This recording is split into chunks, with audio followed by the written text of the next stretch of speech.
Pour avancer, une voiture a besoin d'essence et ça va être l'essence qui va lui fournir l'énergie de base indispensable. Donc cette énergie de base, pour notre corps, c'est l'équivalent des macronutriments. Mais avoir seulement de l'essence, ce n'est pas suffisant.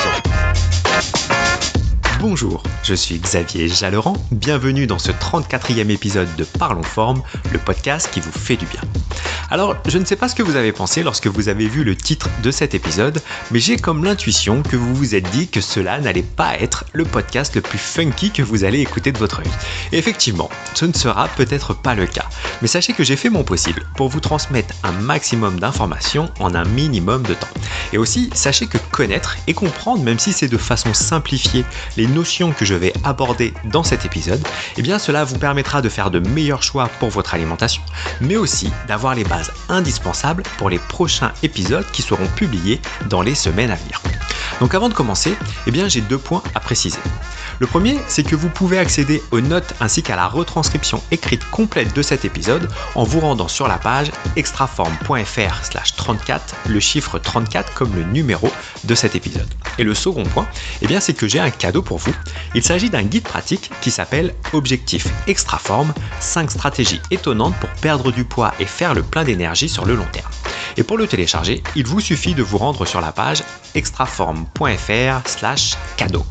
Dans ce guide, vous découvrirez pourquoi certains aliments nuisent à votre santé et sont de véritables vampires énergétiques, la raison principale de vos précédents échecs et comment certaines personnes en tirent profit sans le moindre scrupule, le type d'aliment qui vous permet de vous affiner sans vous affamer ni vous sentir fatigué, ou encore la méthode en 3 étapes simples qui permet de se sentir bien chaque jour sans ressentir le manque ou la frustration. Donc si vous souhaitez recevoir ce guide gratuitement, eh bien il vous suffit de vous rendre sur la page extraforme.fr/cadeau. Ceci étant dit, eh bien passons au sujet du jour.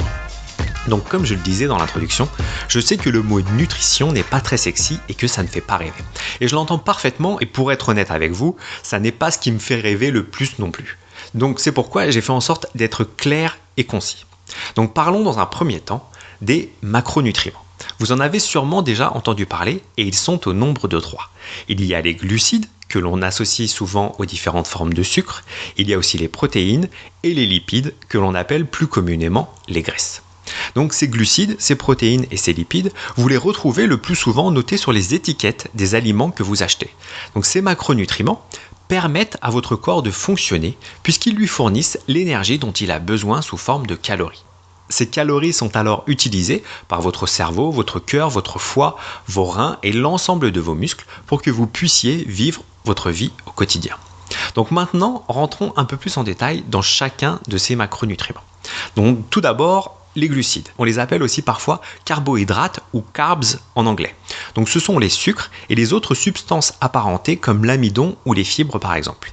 Ils fournissent 4 calories d'énergie par gramme et on les retrouve dans la plupart des denrées les plus consommées telles que les fruits, les légumes, les céréales ou encore les différents types de sucre. Aujourd'hui, dans une alimentation standard, les glucides représentent en moyenne plus de la moitié des calories consommées. Nous avons aussi les protéines. Donc elles aussi apportent 4 calories d'énergie par gramme. Elles sont constituées d'une vingtaine d'acides aminés dont 8 sont considérés comme essentiels à l'être humain. Ces 8 acides aminés doivent obligatoirement être apportés par l'alimentation car le corps est incapable de les produire par lui-même. Et on peut obtenir ces protéines en consommant des produits d'origine animale ou végétale. Donc pour les produits d'origine animale, on peut citer les différents types de viande, les poissons, les coquillages, les crustacés, les œufs ou encore les produits laitiers. Et pour consommer des protéines d'origine végétale, alors il faudra vous retourner vers les légumineuses, donc ce sont les lentilles, les fèves, les haricots secs, les pois chiches, etc. Les oléagineux, donc tout ce qui est amandes, noix de cajou, noix du Brésil, noix de pécan, etc. Et puis on peut aussi citer par exemple le quinoa, le soja et ses produits dérivés, ou encore la spiruline, qui est une algue et qui est très riche en protéines. Et enfin, le troisième macronutriment, eh bien, ce sont les lipides. Ce sont les seuls à fournir 9 calories par gramme consommé et ce sont finalement les graisses qui sont contenues dans les aliments et qui sont composées de 3 types d'acides gras. Les acides gras monoinsaturés, les acides gras polyinsaturés et les acides gras saturés. Il existe aussi les graisses qui s'appellent les graisses trans et qui sont des graisses partiellement hydrogénées. Elles sont surtout présentes dans les produits ultra transformés. Et les graisses trans sont très clairement à éviter car elles sont associées à des risques de maladies cardiovasculaires, de diabète de type 2 et d'un ensemble d'autres maladies. Heureusement, celles-ci ne sont presque plus utilisées par les industriels. Donc d'une façon générale, vous retrouvez des lipides dans le lait et ses produits dérivés, dans la viande, les poissons, les différents types d'huile ou encore les avocats ou les noix. Donc vous l'avez peut-être remarqué, même si la tendance change un petit peu maintenant, mais au cours de ces dernières décennies, les recommandations officielles ont poussé les populations à diminuer leur consommation de graisses, qui étaient soi-disant mauvaises pour la santé, pour les remplacer majoritairement par des glucides. Mais au final, au vu de l'évolution de la santé globale des populations, il ne semble pas que ce soit une très bonne idée. Nous reparlerons de tout ça plus en détail dans l'épisode de la semaine prochaine, où nous verrons comment une trop grosse consommation de glucides joue un rôle majeur sur la prise de poids et sur le manque d'énergie que vous ressentez peut-être au quotidien. Lorsque vous consommez ces macronutriments, ils sont en général accompagnés de leurs amis, les micronutriments. Et je dis en général parce que si vous mangez principalement des produits ultra transformés, alors il est probable que ces micronutriments soient détruits lors du processus de transformation ou qu'ils soient rajoutés artificiellement après la transformation, mais dans ce cas-là, ils sont alors moins assimilables par votre organisme. On peut citer l'exemple des céréales du petit déjeuner qui sont la plupart du temps faits à partir de grains de blé mais qui sont ensuite ultra transformés et donc ces grains de blé se transforment en calories vides. C'est-à-dire qu'elles fournissent de l'énergie au corps mais elles n'apportent aucun nutriment et donc pour compenser cela, eh bien, les industriels rajoutent tout un tas de vitamines et minéraux dans leurs produits histoire de se donner bonne conscience, de pouvoir le marquer en gros sur la boîte et ainsi montrer aux parents comme il est bon de donner ce genre de produits à leurs enfants. Bon, je ne suis pas là aujourd'hui pour faire une tirade sur les céréales, mais effectivement, il faudra que je fasse un épisode sur cette question du petit déjeuner. Donc revenons-en à nos micronutriments. Donc la première chose à savoir, c'est qu'ils ne fournissent pas d'énergie à votre corps. Vous en avez besoin en plus petite quantité, mais pour autant, ils sont indispensables à son bon fonctionnement. Les micronutriments, ce sont par exemple les vitamines que l'on retrouve en grande quantité dans les fruits, les légumes, les céréales et les noix. Alors je ne rentre pas dans le détail concernant les apports en vitamines en fonction de votre alimentation et de votre mode de vie, parce que sinon j'en aurais pour une heure. Mais globalement, en privilégiant des produits bruts ou peu transformés et en optant pour des cuissons douces, alors vous mettez un maximum de chances de votre côté pour avoir les apports nécessaires et être en bonne santé. Les micronutriments comprennent aussi les sels minéraux comme le calcium, le potassium, le magnésium ou encore le fer, le zinc ou le cuivre. Et enfin, on peut aussi citer les antioxydants qui agissent pour éviter la dégradation des cellules du corps. Donc parmi les aliments les plus riches en antioxydants, on retrouve les noix, les artichauts, les prunes, les fraises, la pastèque, la goyave, les avocats, le cresson, l'ail, le chou-fleur, l'asperge, le brocoli, etc., etc. D'une façon générale, pour savoir si vous êtes en carence, eh bien le mieux est de demander à votre médecin de vous prescrire une prise de sang 1 à 2 fois par an pour faire le point et avoir un suivi régulier de vos apports. Donc avant de finir sur ce point des macros et des micronutriments, eh bien je vous propose une comparaison qui vous parlera peut-être plus. Je ne l'ai pas inventé, mais comme je ne me souviens plus de la source, de là où je l'ai entendu, eh bien je ne peux pas créditer le ou la personne qui a eu cette idée, mais sachez qu'en tout cas l'intention est là. Et donc l'image est la suivante. C'est qu'au final, votre corps, on pourrait comparer votre corps à une voiture. Pour avancer, une voiture a besoin d'essence et ça va être l'essence qui va lui fournir l'énergie de base indispensable. Donc cette énergie de base, pour notre corps, c'est l'équivalent des macronutriments. Mais avoir seulement de l'essence, ce n'est pas suffisant. Parce que dans votre moteur, si vous ne mettez pas d'huile, de liquide de refroidissement ou de liquide de frein, eh bien votre moteur ne va pas fonctionner longtemps et votre voiture va forcément tomber en panne au bout d'un moment. Eh bien, ça va être pareil pour votre corps qui ne sera pas au top de sa forme si vous ne lui fournissez pas suffisamment de vitamines, de minéraux et d'antioxydants, les fameux micronutriments. Pour la suite, je vais vous parler de 3 notions complémentaires qui, elles aussi, sont essentielles. La notion d'indice glycémique, l'équilibre entre les oméga 3 et les oméga 6, et enfin, on va parler de l'équilibre acido-basique. Commençons par la notion d'indice glycémique.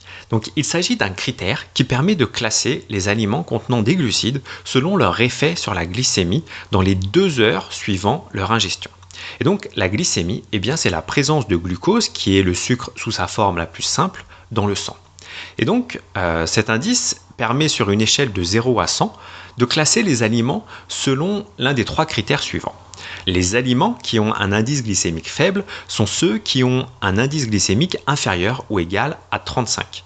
Les aliments qui ont un indice glycémique moyen sont ceux qui ont un indice glycémique compris entre 35 et 50.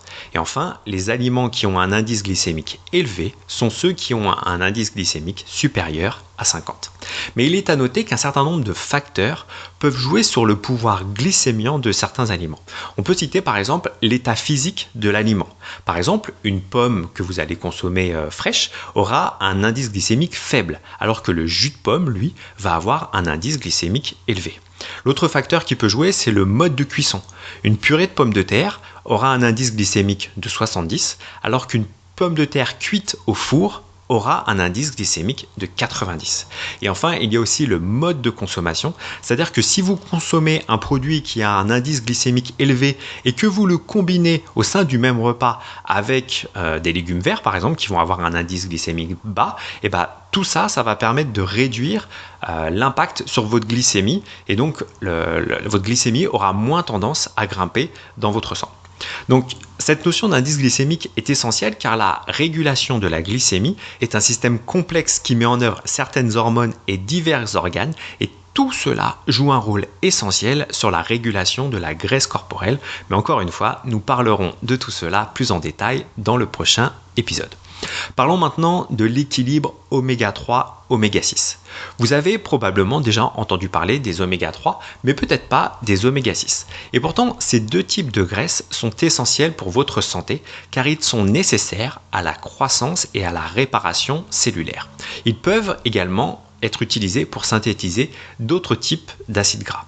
Malheureusement, le corps ne peut pas synthétiser deux d'entre eux. Le premier, c'est l'acide linoléique, qui est un acide gras oméga 6. Et le deuxième, c'est l'acide alpha-linolénique, un acide gras oméga 3. Et donc, ceux-ci doivent obligatoirement être fournis par votre alimentation. Alors, les oméga 6 se trouvent principalement dans les huiles végétales, comme l'huile de tournesol, de maïs, de soja ou de pépins de raisin. On en retrouve aussi dans les viandes des animaux nourris au maïs et au soja, donc principalement les porcs et les volailles, mais aussi dans les produits transformés, tels que les chips, les pizzas ou encore les céréales du matin. En parallèle, les meilleures sources d'oméga 3 sont les poissons gras, donc tels que le saumon, le maquereau ou le hareng, et les fruits de mer, mais aussi les huiles de colza, de lin et de noix. On en trouve aussi dans les graines de lin, dans les noix de Grenoble ou encore les graines de chia. Et le truc, c'est que contrairement à nos ancêtres, une alimentation moderne a de très fortes chances de vous faire consommer beaucoup plus d'oméga 6 que d'oméga 3. Et donc si vous mangez régulièrement des produits transformés ou encore si vous mangez souvent au restaurant, alors il est probable que votre ratio oméga 3 oméga 6 soit complètement déséquilibré. Et en fait, il n'est pas rare d'avoir un ratio de 20 pour 1. C'est-à-dire qu'une personne qui a ce type de ratio va consommer 20 fois plus d'oméga 6 que d'oméga 3. Et donc pour rétablir l'équilibre, il est conseillé de réduire votre consommation de produits riches en oméga 6 tout en augmentant votre consommation de produits riches en oméga 3. Et sachez qu'un ratio satisfaisant serait d'avoir un ratio de 1 pour 4, c'est-à-dire de 4 fois plus d'oméga 6 que d'oméga 3, mais dans un monde idéal, ce ratio devrait être de 2 pour 1, et si on avait ce ratio de 2 pour 1, alors on se rapprocherait de ce que consommaient nos ancêtres chasseurs-cueilleurs dont nous avons pu parler lors du précédent épisode. Alors vous vous demandez peut-être pourquoi est-ce que cet équilibre est si important ? Eh bien, ce ratio est primordial car les études récentes montrent qu'une consommation trop importante d'oméga 6 crée une inflammation dans notre corps qui serait à la source de nombreuses maladies chroniques telles que les maladies cardiovasculaires, le diabète, l'ostéoporose, le cancer et plusieurs maladies auto-immunes. Donc comme vous le voyez, des conséquences graves que l'on souhaite éviter tous au maximum. Et le dernier point de ce podcast, c'est celui de l'équilibre acido-basique ou acide-base. Pour se maintenir en bonne santé, votre organisme doit avoir un taux d'acidité équilibré. C'est-à-dire qu'il ne doit pas être trop bas, dans ce cas-là il serait trop acide, ni trop haut, on parle alors d'un taux trop basique ou alcalin. Et donc pour mesurer cela, on utilise le pH qui est une mesure qui permet de définir si un milieu, donc en l'occurrence ici votre corps, est soit basique, soit acide. Et donc grâce à de nombreux systèmes régulateurs, le pH du sang reste toujours stable entre 7,38 et 7,42. Parce qu'effectivement, si vous sortez de cette fourchette, alors c'est votre survie qui est en jeu.